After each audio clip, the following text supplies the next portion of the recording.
আমরা যেই নাম্বার ব্যবহার করি কোনোভাবেই ওই কেমনে জনের নাম্বারগুলো ছড়ায়া যায়। কোন আল্লাহর বান্দা মহব্বতের সাথে অনলাইনে দিয়ে দিস এটা হুজুরের নাম্বার, অমুক হুজুরের এই নাম্বার, অমুক হুজুরের, এটা জায়েজ নাই আরেকজনের নাম্বার এইভাবে পাবলিশ করা। এখন পাবলিক তো জ্বালায় জ্বালায়, খালি ফোন আর ফোন, ফোন আর ফোন।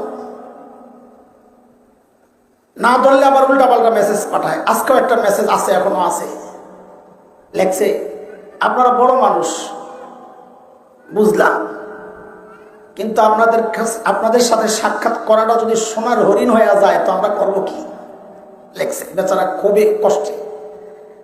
তা আমি দেখলাম যে মেসেজ, দুইটা মেসেজ আসতো, কল টল নাই।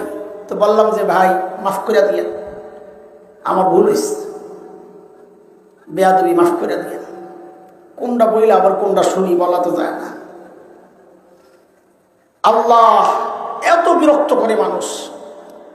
তো শেষে না পারতে একটা সিস্টেমের মধ্যে আসছি। আগে ছিলাম না আমি ওই অবস্থায়, এই বছর করছি।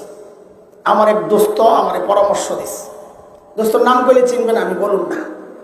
বলে দোস্ত আমার বলবো যে তুমি আমার এই গোমর ফাঁস করো মানুষের কাছে। দোস্তকে দিয়ে মোবাইলটা দেন, মোবাইল দিছি, কি জানি করছে। এখন আমার মোবাইলে নাম সেভ করা না থাকলে ওই নাম্বার আর ঢুকে না।